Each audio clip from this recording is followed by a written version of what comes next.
Ya, vamos al share screen. La pantalla. Ya vamos a partir con este ejercicio.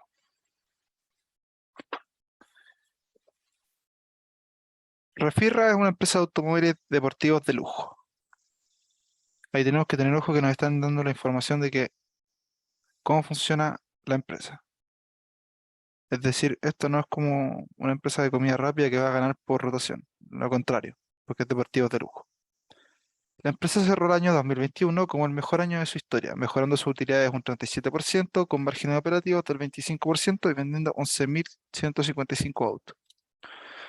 Refirra sigue una estrategia de margen apuntando a vender caro y producir bajo volumen con el fin de mantener exclusividad y lujo. Acá, nuevamente lo que estábamos diciendo, a continuación se presenta información de los estados financieros de los últimos años. Ya, primero vamos a ver qué nos dice en este estado de resultados. Tenemos los ingresos son las ventas. La ganancia bruta es el MC, el beneficio operativo es el EBIT.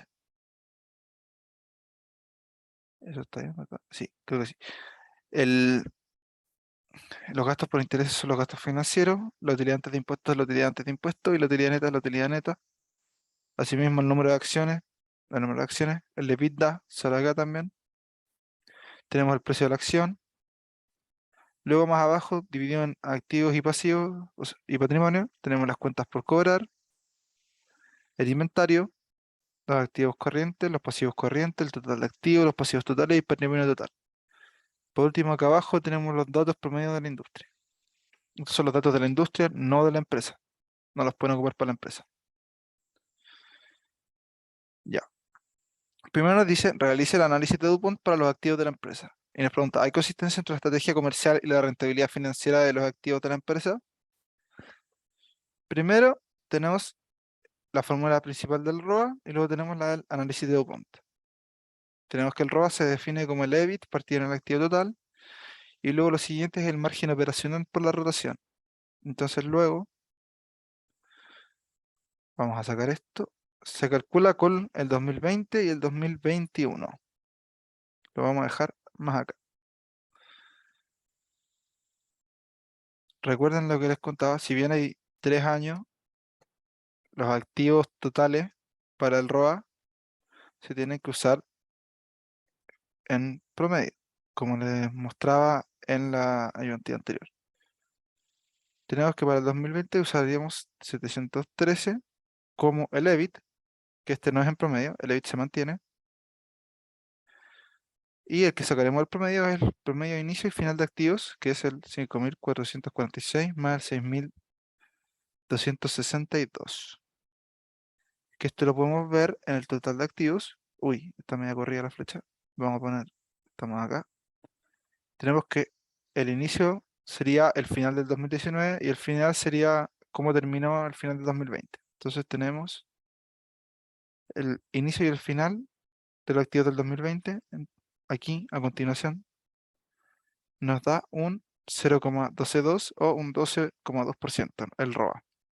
Luego, realizando el análisis de DuPont, tenemos que es el EBIT partido en ventas por la rotación. El EBIT partido en ventas, tenemos que el EBIT es 713. Las ventas del 2020 son 3.460, como acá indica. Luego tenemos que la rotación son 3.460 porque son las ventas, o sea, tenemos que las rotaciones son las ventas partidas de los activos totales, que son 3.460 partidos en los activos totales del promedio. Nos da un 0,591 y un 59,1%. Podemos ver que acá hice esto para que pudieran observar que efectivamente llegamos a lo mismo, utilizando la fórmula del ROI y la fórmula del análisis de DuPont. ¿Ok? Acá multiplicamos la rotación por el margen operacional y nos da un 12,2%. Luego, en el 2021, tenemos que el ROA sería 1068 porque tenemos el EBIT del 2021, que es 1068, partido en el promedio inicial y final de activos del 2021. O sea, ocupamos el inicio o sea, el final del 2020 va a ser el inicio de nuestro periodo y el final del 2021 va a ser el final de nuestro periodo. está presente acá, 6.262 y 6.684, 6.000, perdón, 5.000, perdón, 6.262. A ver, ¿eso dónde lo saqué? Y 6.864, acá sí, sí, sí, ahí está bien. Luego tenemos que el ROA da 0,163 o 16,3%. Asimismo, vemos como el margen operacional nos dio 25% al calcular el 1068 del EBIT partido de los ingresos del 2021, 4.271, y las ventas del 2021, que son 4.271, por el total de activos del 2020 con el 2021, que es la semisuma.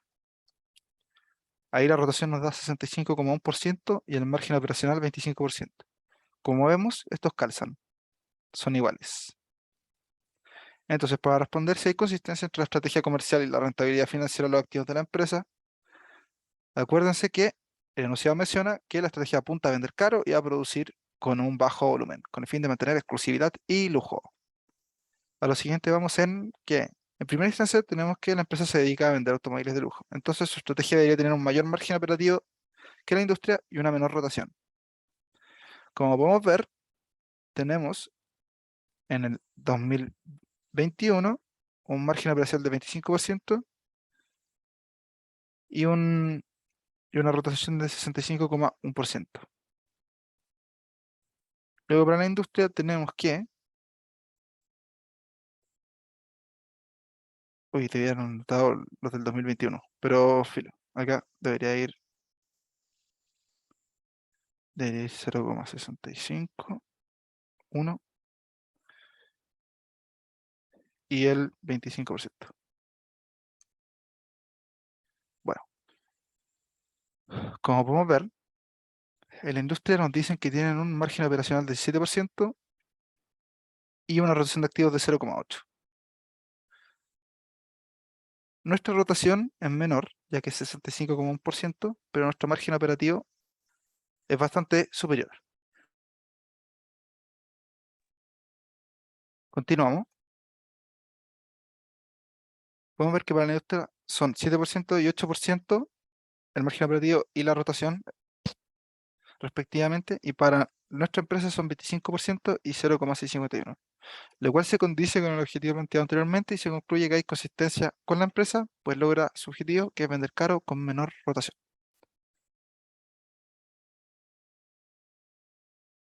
Demos un segundo.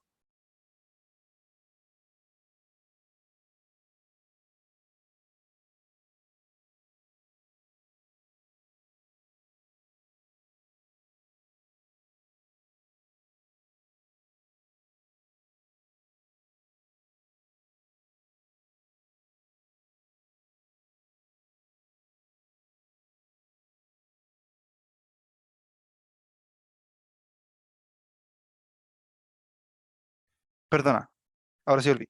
¿Qué pasó? ¿Tenía una duda? Sí, entonces, ¿por qué cumplimos con los estándares? Porque nuestro margen operacional es más alto que lo que uno se espera de una empresa de luz. Sí, Sí, ok, mira, ya ahí sí, está. Sí, ya, sí, perfecto. sí, como queríamos conseguir una exclusividad como marca, entonces la base de la exclusividad también, lo podéis pensar así, es que no todo el mundo lo tiene, ¿me cachai? Entonces buscamos un mayor margen en base a una menor rotación. Y así conseguimos, como se demuestra, que son el 7% y el 0,8% en la industria. Acá el margen operativo es 25, muy superior, y una rotación también inferior en lo que respecta al 0,8. Ahora, ¿todo claro? ¿Sí? ¿Puedo continuar con Sí, el perfecto. ROE? ¿Sí? Perfecto, ya. Vamos con la 2. Analice la evolución del ROE de la empresa y los factores que la explican. ¿Lo ha hecho bien en estos últimos años? Vamos a ver. Tenemos que el ROE es la utilidad neta, partiendo del patrimonio total. Y a su vez tenemos que utilizar el análisis de Dupont, que dice que es la utilidad neta partida en ventas, el margen neto, las ventas partidas de los activos, que es la rotación, y los activos partidos del patrimonio. Ok, bien, a continuación tenemos esto. El ROE del 2020 lo podemos calcular como la utilidad neta, que se nos mostré anteriormente. Acá tenemos utilidad neta, 609. y el promedio inicial y final de los activos y patrimonio 2020. Tenemos que, perdón, es la utilidad neta por tener patrimonio total. Como podemos ver, el patrimonio en el 2019 fue de 1487, que es el inicio de nuestro ciclo del 2020, y el final es el 1788. Entonces hacemos la semisuma entre 1487 y 1788 para la división. No así con la utilidad neta. La utilidad neta tomamos la del 2020.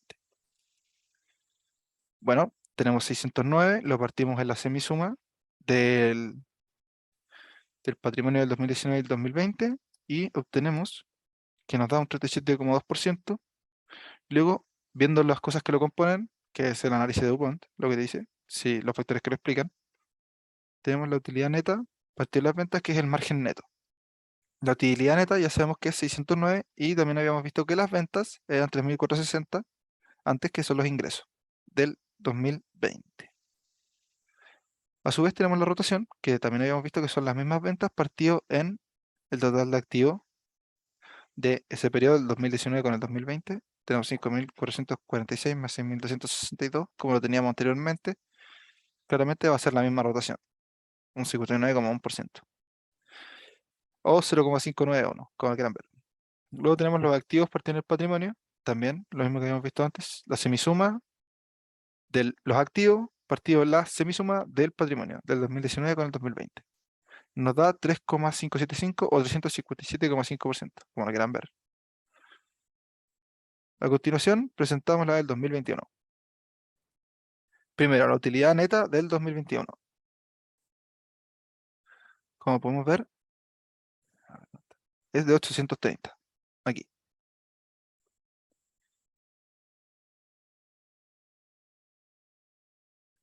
Esto lo partimos en el promedio de los, o sea, la semisuma de del patrimonio, que es 1.788 más 2.212, partiendo. Eso nos da que el ROE va a ser de un 41,5%. Haciendo el análisis de DuPont, tenemos que la utilidad neta es de 830, las ventas del periodo 2021 son 4.271, como veíamos anteriormente. También en la rotación tenemos que las ventas son 4.271 partido en los activos, que es la semisuma del periodo 2020 con el 2021. Y tenemos que es de 6.262 más 6.864 partiendo. Nos da un 65,1%. Luego los activos partieron el patrimonio, la semisuma de los activos con la semisuma del patrimonio. Nos da un 33,282 o un 328,2%. A su vez, vemos cómo el análisis de DuPont se condice con la fórmula anterior.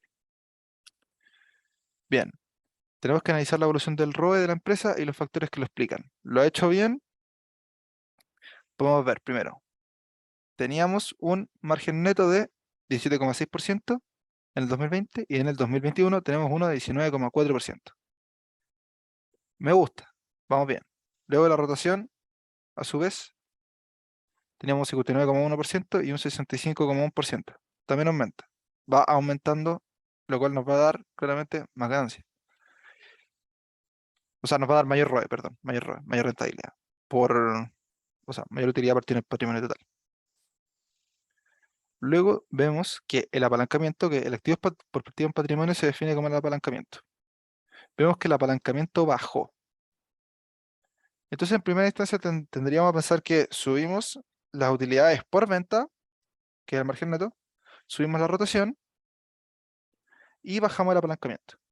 Estamos menos endeudados y tenemos más margen y más rotación. Entonces, ¿qué pensamos? ¿Lo he hecho bien? A primera instancia se podría decir que sí. Si comparamos los periodos, vemos el aumento del margen neto. A su vez vemos que el ROE también es mayor, que hay una mayor rentabilidad por parte del patrimonio. Le sacamos mayor rentabilidad al patrimonio, porque así se define el ROE, es la rentabilidad que le sacábamos al patrimonio. Hay un mayor ROE. Vemos que eso se debe al aumento en el margen neto, vemos que se debe también al aumento de la rotación, y a su vez disminuye el apalancamiento, por lo cual podemos concluir que la empresa lo ha hecho bien. Aumentó sus márgenes, aumentó el uso de o sea, usó la eficiencia en el uso de activos, la mejoró, y además mejoró la rentabilidad del patrimonio porque tenemos más activos totales por patrimonio. Así que podemos concluir que la empresa lo ha hecho muy bien. ¿Todo bien acá? Pregunta, dale. Igual el apalancamiento es súper alto igual, ¿o no? Podríamos como decir eso. Lo cual no es Sí, necesariamente bueno. sí, es alto, es bastante alto, pero hemos visto que el apalancamiento se define como los activos partidos en el patrimonio. Entonces, al final, igual, aunque es muy alto, lo hemos disminuido. Que es lo que nos están preguntando. Que si lo ha hecho bien en los últimos años, sí. Que si lo hizo bien en un inicio, eso ya dependerá de la respuesta de cada uno. Pero en los últimos años ha mejorado todos los rendimientos. ¿Está bien, Luca? Sí, perfecto. Ya, perfecto. Seguimos en la 3. La gerencia está evaluando si invertir en una nueva tecnología que mejoraría el proceso de producción y se está evaluando si utilizar deuda para financiar la inversión. Uno de los gerentes comenta que la empresa ya se ha endeudado mucho en los últimos años y no tiene la capacidad de pago para afrontar una nueva deuda. ¿Estás de acuerdo con tal afirmación? Voy a su respuesta. Con las métricas. En primera instancia, lo mejor sería ocupar las métricas de endeudamiento. A ver, vamos a buscar el PowerPoint. Nos vamos a enseguida a las métricas de endeudamiento. Uy, se me olvidó pasarles eso. Ya, teníamos las del apalancamiento, la cobertura de intereses, el corto plazo, el largo plazo. Estas dos son las más importantes para cualquier pregunta de endeudamiento. Apalancamiento. Ay, yo les dije que era. No, me equivoqué, yo les había dicho que era el apalancamiento y acá era A partido en E, me equivoqué. Perdona, Lucas, yo me había equivocado, no era el apalancamiento, era el activo sobre el patrimonio. Tenía razón. Eh, ya bueno, volviendo a las métricas de endeudamiento, teníamos el apalancamiento partido o sea, y la cobertura de intereses. Esta otra, como ya se me olvidó hacerla, y la razón corriente también es buena, pero yo ocuparía estas dos principales para responder esta pregunta. La razón corriente es como una información extra, pero si te preguntan si la empresa está muy endeudada, vaya al tiro las dos métricas de endeudamiento, que son la cobertura de intereses y el apalancamiento. Para la cobertura de intereses tenemos que es el EBITDA partido de los gastos financieros. Lo vamos a hacer en todos los años, ¿ok? Ya. Tenemos que el EBITDA, que nos lo dan acá, en el 2019 es de 1.266. A ver, ya se va a hacer un poquito más difícil ir viendo esto, así que me la voy a llevar para... Voy a hacer esto.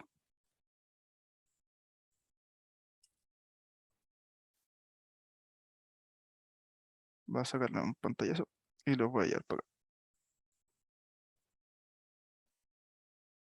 Copiar. Ya. Solamente va a poder tener más facilidad con esto. Les voy a colocar esto acá por mientras. Luego vemos qué hacemos. Ya. Tenemos que la cobertura de intereses. No puedo ver la fórmula si la pongo ahí. La cobertura de intereses es el EBITDA partido de los gastos financieros. Tenemos que el EBITDA es 1.266 en el 2019 y tenemos que los gastos financieros están acá que son 40. Tenemos 1.266 partido en 40, nos da 31,65. Para el 2021 tenemos que es 937 partido en 50, lo cual nos da 18,74. Y para el 2021 son 1.315 partido en 38, lo cual nos da 34,61. O sea, la cobertura de intereses del 2019 alcanza a cumplir 31,65 veces su endeudamiento, en el 2020 18,74 veces y en el 2021 34,61 veces. A mi parecer, tiene una buena cobertura de endeudamiento. Puede cubrir con varias veces su endeudamiento. Ahora, el apalancamiento lo tenemos que ver como los pasivos partidos en el patrimonio. Tenemos el pasivo que es de 3.959 para el 2019, partido en 1.487. Nos da 2,66. Para el 2020 tenemos que 4.474 partido en 1.788 de 2,5 Y para el 2021, 4.652 partido en 2.212, que es de 2,1. Vemos que el apalancamiento va bajando del 2019 al 2021. Tenemos primero un 2,66, un 2,5 y un 2,1. Entonces, ¿qué estamos viendo? En primera, la cobertura de intereses tiene una buena capacidad. Y en segunda, el apalancamiento ha bajado. Entonces, cuando el gerente nos pregunta, o sea, nos dice que no tenemos la capacidad de pago para afrontar una nueva deuda, yo la verdad no estaría de acuerdo. Yo creo que sí tenemos la capacidad de pago. Y el hecho de que se han endeudado mucho en estos tiempos, la verdad que no, porque hemos visto que ha bajado de 2,66 a 2,1. Entonces, la cuestión es que no estamos de acuerdo con lo que dice el gerente. Y sí tenemos la capacidad de pago para afrontar una nueva deuda. Ahora, el tema es, ¿será lo mejor? Ahí ya es otra cosa. Como podemos ver, a primera vista podemos ver que los pasivos totales han aumentado, es decir, ha aumentado la deuda. En ese sentido, la cantidad de la deuda sí. No obstante, si analizamos las métricas de solvencia de endeudamiento, podemos ver que en el 2021 la empresa o sea, puede pagar desde 4,61 veces su deuda y además su apalancamiento ha bajado de 2,66 a 2,1. Por lo que la empresa sí tiene la capacidad de endeudamiento y ya estamos en contra de lo que viene el gerente.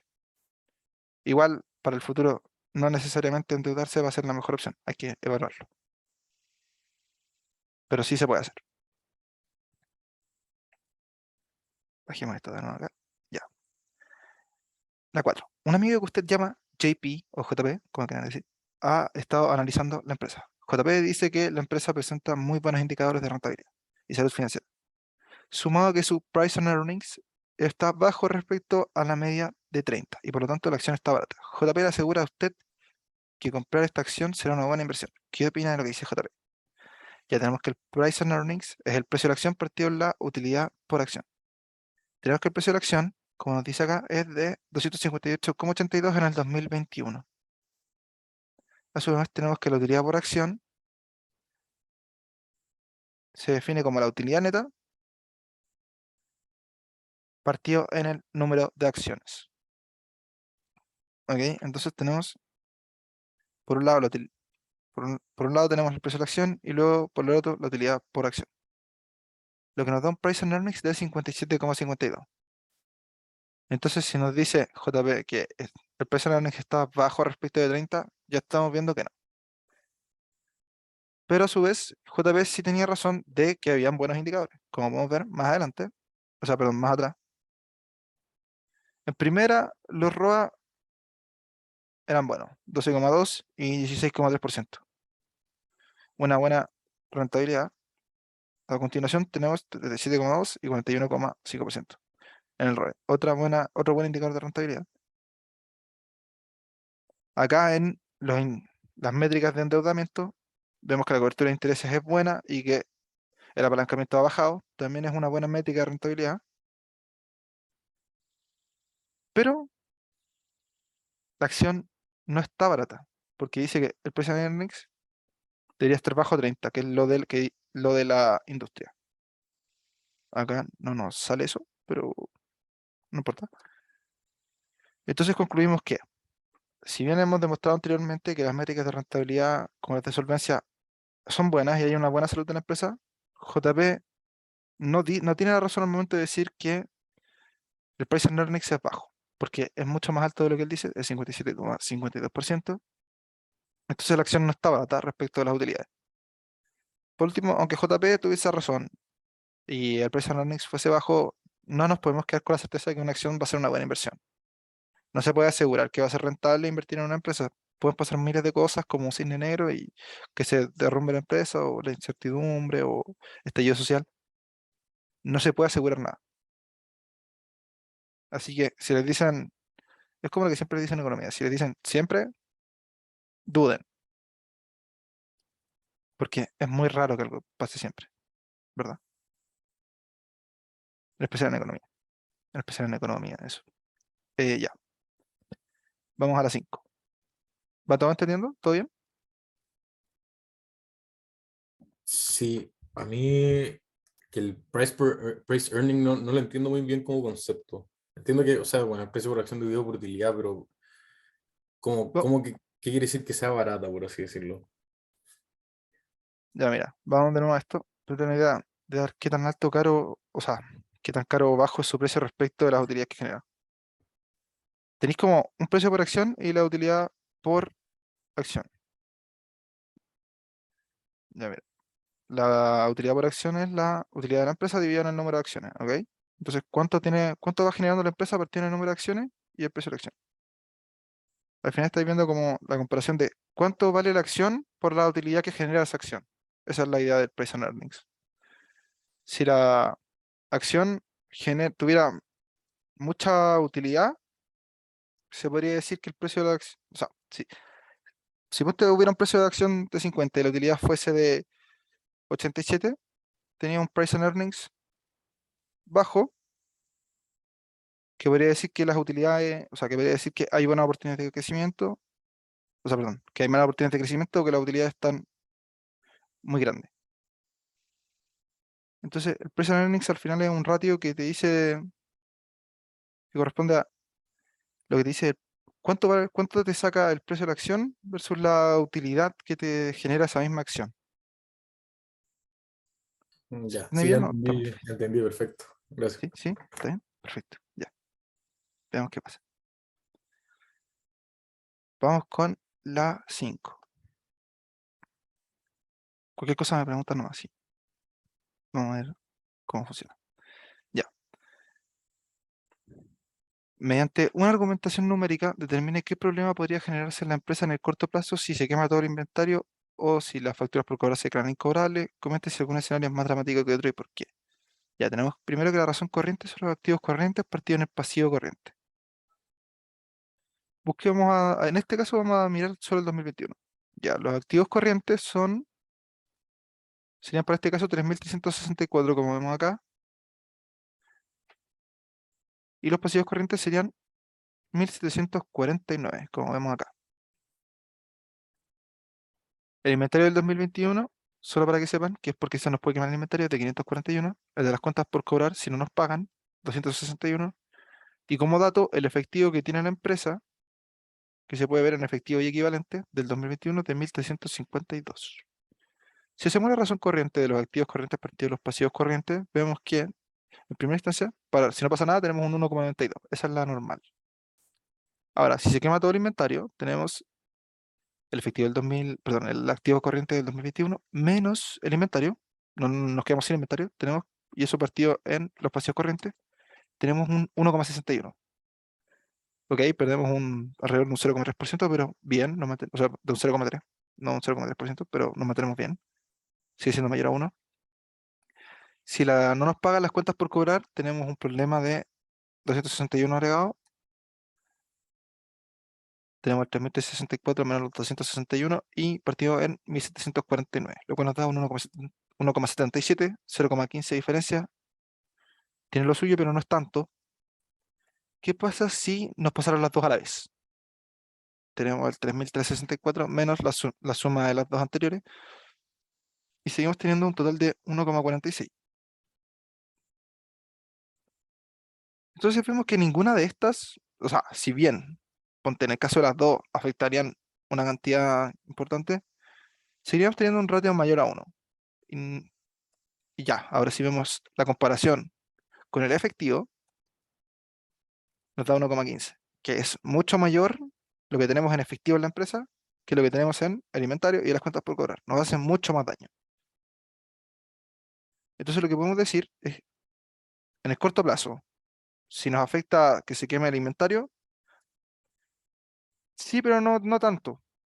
¿Hay un escenario dramático? No. No es tan dramático que se queme el inventario. Podemos volver, podemos seguir con eso. Si no nos paga las cuentas por cobrar, poco dramático, menos que el anterior. Si nos pasaran las dos juntas, no es tan dramático, porque seguimos teniendo una buena cantidad de razón corriente, porque la idea es que la razón corriente sea mayor a 1. Por último, ¿cuál es el escenario más dramático? Para mí es que, y bueno, para todos, porque vemos de los activos, el que tiene más son el 2021, es el efectivo y el equivalente. Ahora los otros activos corrientes también suman harto, también lo podrían ver. Si se quemaran esos dos, o sea, si perdiéramos esos dos, sería catastrófico. Pero viendo en la prueba, como lo que tendría que decir, porque sería mucho que sumaran esos dos, ya con el simple hecho de que se perdiera el efectivo, nos pasa que la razón corriente nos queda en 1,15. Y eso sí es un gran factor, aunque seguimos siendo mayor a 1 y podemos continuar con seguimos teniendo una buena medida li- de cuánto podemos pagar de nuestras deudas. Porque la razón corriente era de las métricas de liquidez. Seguimos teniendo una buena liquidez. Seguimos pudiendo pagar con nuestro activo. Luego nos vamos a esto. En el corto plazo se podría generar, sí, perdón. Se podría generar un problema, así que analicémoslo.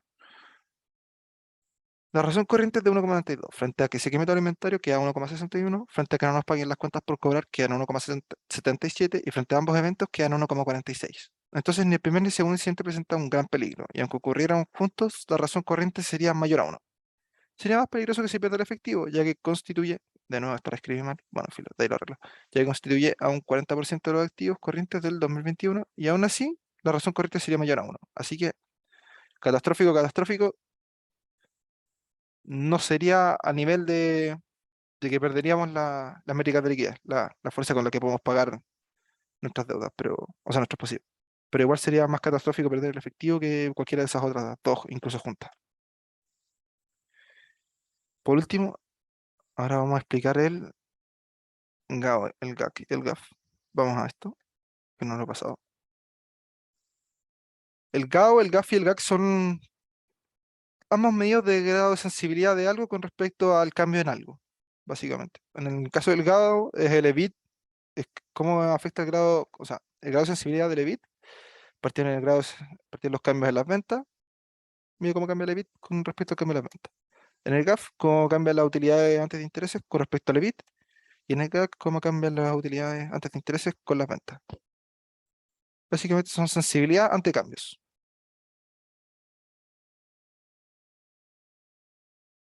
Bueno, a continuación vamos a ver el ejercicio del GAC, GAF o GAO. Dice 6. ¿Qué tan expuesta está la empresa en términos de ganancias frente a un shock caída en las ventas? Justifique si las ventas caen un 40%, ¿cómo se va a afectar a la empresa? ¿Seguiría teniendo ganancias? Un 40% de las ventas es un porcentaje considerable.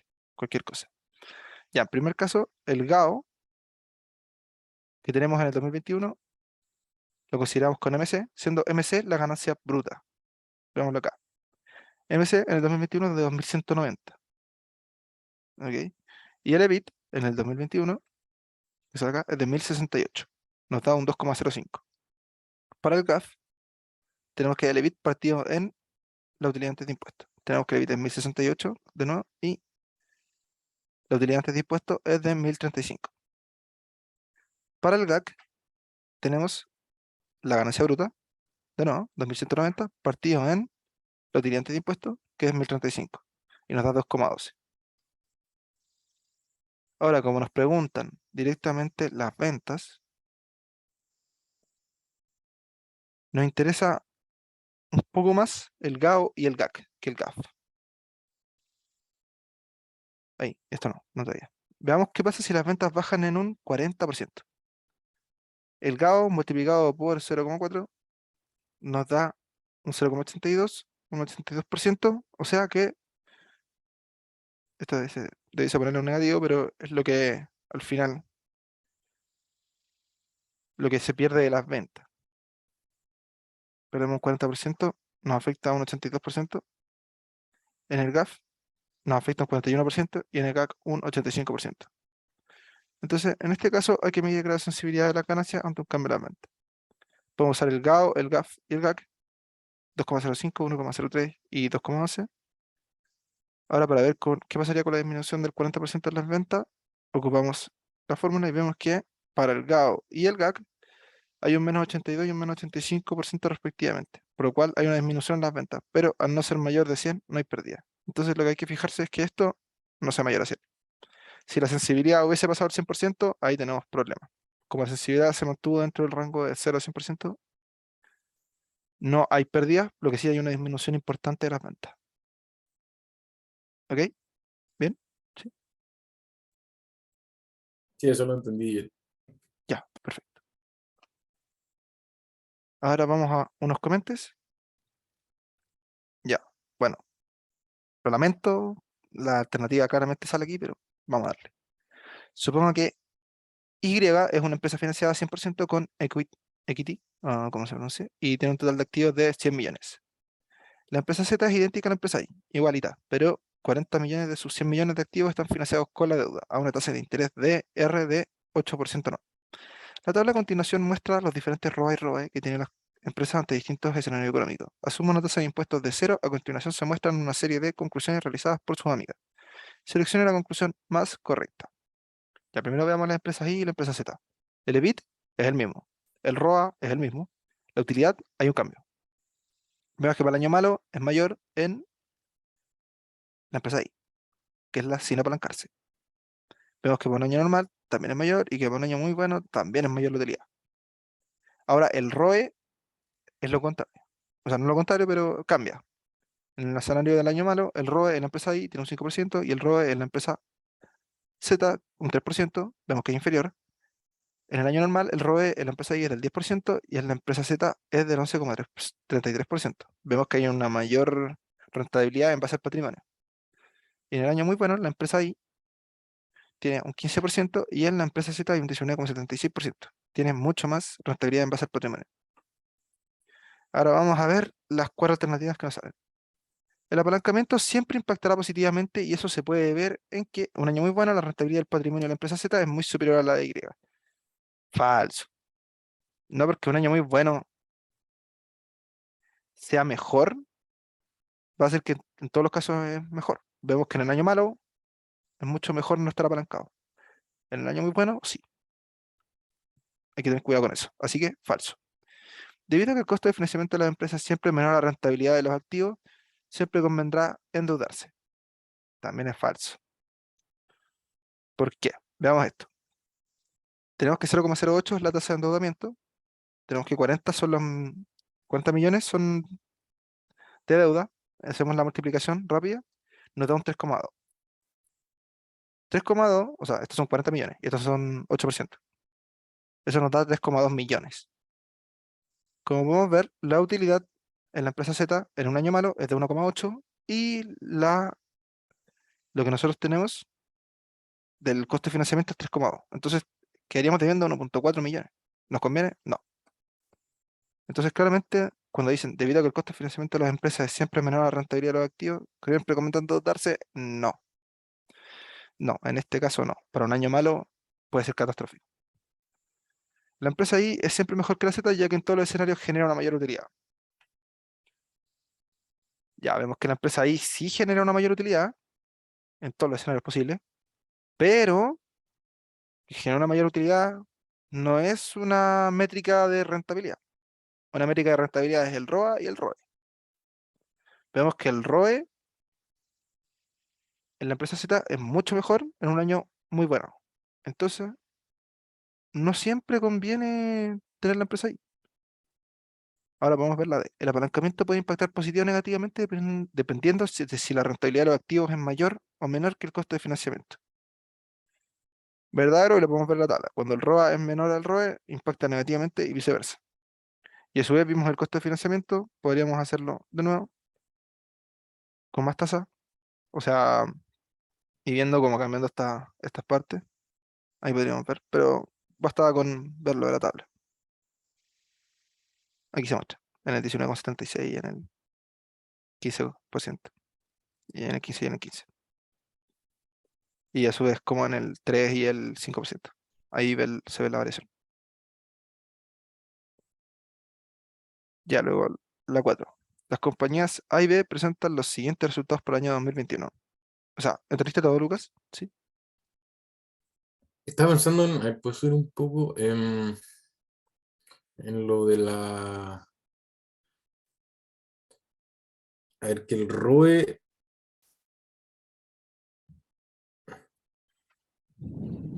Déjame pensar un poco. Básicamente tenía la duda de que si a corto plazo tal vez era mejor como que el ROE, porque ya nosotros queremos generar más rentabilidad, pero como la empresa Z tiene más deuda, Mm. em, no, no importa, no importa, no importa. Gracias. ¿Todo bien? Sí. Sí, ¿Continúo? sí, sí. Ya. Ya, luego vamos a la 4. Las compañías A y B presentan los siguientes resultados para el año 2020 y 2021.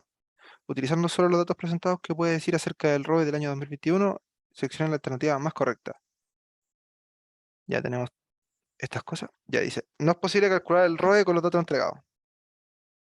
Vemos al tiro que tenemos la utilidad neta partido de las ventas, que es el margen neto. Tenemos la rotación de los activos y el apalancamiento. Que no debería... Es que por esto que me confundí, eso no debería ser apalancamiento. Pero es el A partido en E. Es el A partido en E, pero no debería ser eso. Ya, la cosa es que nos dice que no es posible calcular el ROE con los datos entregados. Ya, eso es mentira. Tenemos la fórmula de DuPont, entonces decimos al tiro, no, eso no es verdad. A ver, tenemos todo para calcular el ROE. Entonces la A la descartamos al tiro. El ROE de la empresa A es más alto que el de la empresa B en el año 2021 debido a que la empresa A puede haber comprado equipos nuevos y más eficientes. El ROE de la empresa A es más alto, calculémoslo, po. Acá hicimos primero el aparte en el 2021, 4, el ROE de la empresa A, por el 1,5 que es la rotación, por los 680, que son, perdón, Estela, los 680 de las ventas, partido en, perdón, los 680 de la utilidad neta, partido en las ventas, ahí sí, y nos da 0,265. Luego en el ROE B tenemos que hay un menor A partido en E, tenemos la misma rotación, tenemos una utilidad neta mayor y unas ventas menores, lo cual nos da 0,263. Si analizamos el margen neto, tenemos que 680, o sea, la compañía 680 de la utilidad neta partido en las ventas de 15.420 da 0,044. Luego en el margen neto de B tenemos que 1100, nuevamente la utilidad neta partido en los 12.550 de las ventas nos da 0,088. Podemos ver que el margen neto de B dobla el margen neto de A y podemos ver que el A partido en E dobla en, en la empresa A que en la empresa B. El ROE de la empresa A es más alto que el de la empresa B en el año 2020 debido a que la empresa A pudo haber comprado equipos nuevos y más eficientes. No lo creo. Vemos que es la misma rotación, vemos que hay una diferencia en el A y en el E y que hay un margen neto. La principal diferencia es en el margen neto, que este es el que la dobla. Entonces, la empresa, o sea, entonces la B claramente sería falsa porque los equipos nuevos y más eficientes están produciendo lo mismo, están rotando lo mismo. Entonces, y tampoco lo podéis saber, que sean más eficientes o nuevos. Podrían ser más eficientes nomás y no nuevos. Tampoco lo podréis saber. El ROE de la empresa A es más alto que el de la empresa B en el año 2021, ya que la empresa A ha realizado un cambio estratégico hacia una combinación de productos con mayores márgenes de beneficio.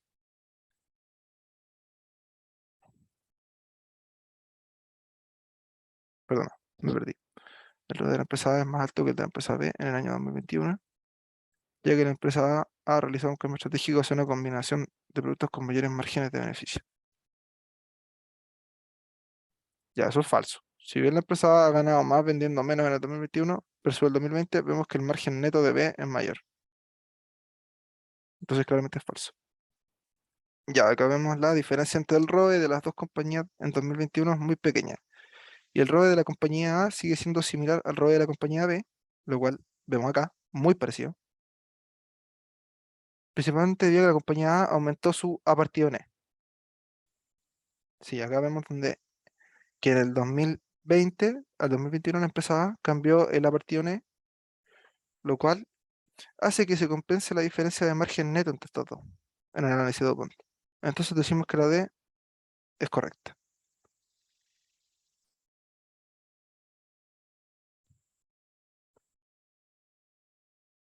Luego vamos a ver las 5 y la última que nos queda. ¿Cuál de las siguientes opciones describe mejor las conclusiones razonables que un analista podría hacer sobre la evolución de la solvencia de la siguiente empresa? Si falta un dato, suma valor 0. Ya, dice la solvencia de la empresa empeoró como indica la disminución en su ratio de razón corriente de 1,93 a 1,68. Sacamos la razón corriente, que es la son los activos corrientes partido de los pasivos corrientes. Tenemos que en el 2021 tenemos un total de activos de, o sea, perdón, lo saqué en el 2000, perdón, en el 2020 tenemos un total de activos de 3.510, partido en un total de pasivos de 1.825. Nos da 1,92, está bien. Luego la razón corriente en el 2021 es de el total de activos de 11.483 partido en el total de pasivos, que son 6.815, nos da 1,68. Eso está bien. Pero, ¿cómo vamos a decir que empeoró? Si la razón corriente, o sea, la solvencia. Si la solvencia de la empresa no se mide con la métrica de liquidez. La solvencia es el endeudamiento. Y la razón corriente pertenece a las métricas de liquidez.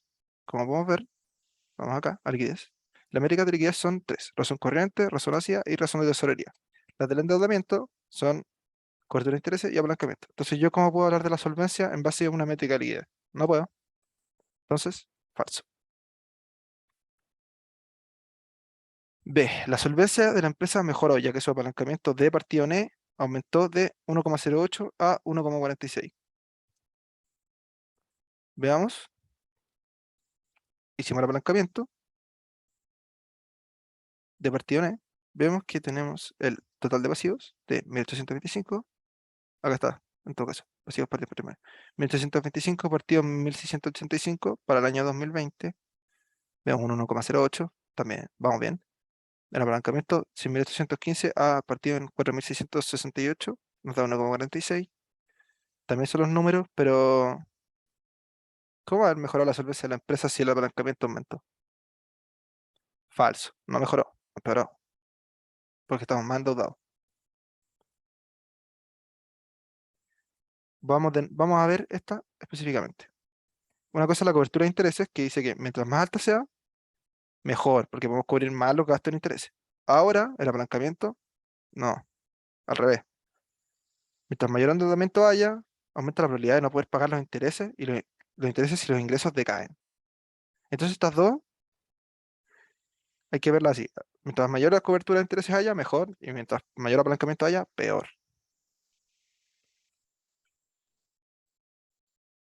Aquí, bueno, vamos a ver la después, parece que la soplé, pero filo. Claramente no mejoró porque aumentó el apalancamiento, entonces la solvencia empeoró. Falso. Luego la C. La solvencia de la compañía mejoró, como le indica el crecimiento de la utilidad neta a 645. El crecimiento de la utilidad neta no tiene que ver con la métrica de la solvencia. Pero aún así podríamos ver la cobertura de intereses que viene en la D. La solvencia de la empresa se deterioró, como lo indica una disminución en la cobertura de intereses de 10,6 a 8,4. Tenemos la cobertura de intereses que es el EBITDA a partir de los gastos financieros. El EBITDA tenemos que 844, como podemos ver aquí, el EBITDA partido en el 80. Y a su vez podemos verlo en el 2021, 1579 partido en 188, 8,4. ¿Están bien los números? Bien. Ahora dice que la cobertura de intereses bajó. Y como lo decíamos anteriormente, cuando la cobertura de intereses baja, la solvencia de la empresa se deteriora. Porque podemos pagar menos veces los intereses. Como dice acá, en esta parte de acá.